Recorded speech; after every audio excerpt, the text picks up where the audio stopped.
Habari zenu wa Kenya. So today I'm going to discuss the Kenyan party politics with what's happening in this country. First of all, the broad-based government coalition died when Raila Amolo Odinga died. Opiyo Wandayi, Hassan Joho, if you guys are still in these cabinet positions, you need to know where you need to belong. Number two, if Raila Amolo Odinga truly wanted the broad-based government, he would have expelled Babu Owino and Edwin Sifuna right away for fundamentally disagreeing with the position of the broad-based government. The fact Raila retained them, and I want to say there are three people Raila Amolo Odinga trusts when it comes to party politics. This is just my hypothesis. Edwin Sifuna, Babu Owino, and Otiende Amolo. So if those three have not been expelled, one thing you need to know, if he would have expelled them, it would have shown a position that ODM supports the broad-based government. Number three, there are people who are the beneficiaries of Raila Amolo Odinga in this country.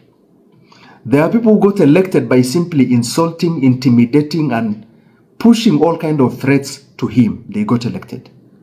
Number two, there are people, the second part, there are people who have been using his name, his legacy, his influence, so that they can get direct party nominations, appointments, and any other government benefits. So this comes to the position that Gladys Wanga and some ODM leaders took. I want to warn you, expel Babu Owino and Edwin Sifuna. Apart from mourning Raila Amolo Odinga's death in this sad year, we shall also mourn the death of ODM. Take it for granted, but that is the reality. These two are the core of ODM, whether you like it or not. And the people who've been getting elected direct party nominations, the likes of Joho, the likes of Wanga, the likes of Junet, your time is up, okay? Nobody is going to save you from whatever you guys are trying to push for. Raila Amolo Odinga saw the legacy of this political party can only survive when he's going to retain the young blood. Ya mwisho, wa Kenya syllabus inaenda mbio sana. You see what Mutahi Kahiga said, and what other Kenyans have also said when they said, where is Gachagua? Gachagua is not saying anything. I will be honest with you.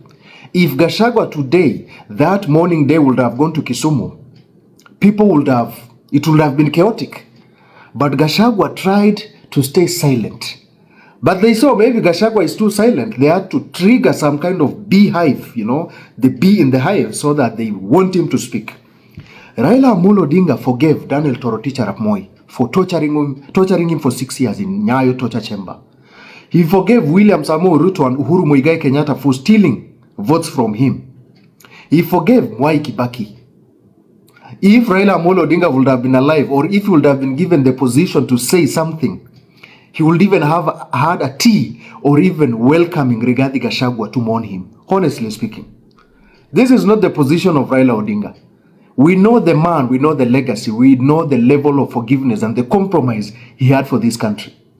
So Gladys Wanga, when you are coming there and telling people, we are not inviting Rigathi Gachagua, you are not speaking on behalf of Raila Amolo Odinga. We know what this mzee stood for this country. When it was the time of compromise, when it was the time of power struggle, Raila Amolo Odinga chose to look on the side of where the interests of Kenyans are. Hii syllabus inaenda mbio. Now that the 8 bills have been passed, they want to bring a narrative that will make you forget this.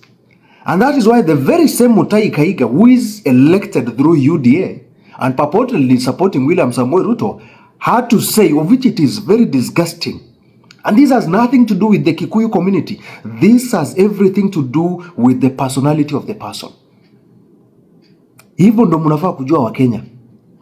So the likes of William Samoei Ruto, the other day you said you are going to ensure ODM survives in 2027. We know very well you are going to enter into this party and divide them, and then you have a candidature to run on this political party. And that is why Simba Arati and other guys are agreeing with you. So you guys are pushing for this narrative so that we forget other legislative affairs William Samoei Ruto passed. How can you pass 8 bills when Kenya lost the enigma, when Kenya lost one of its core sons who fought for the struggle of democracy and self-determination when it comes to our governance systems through the 2010 constitution in this country?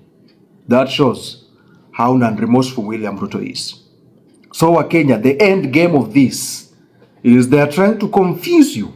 They are trying to use the only card left. You know, I always say, Kenyan politicians are so poor, the only thing they have is money.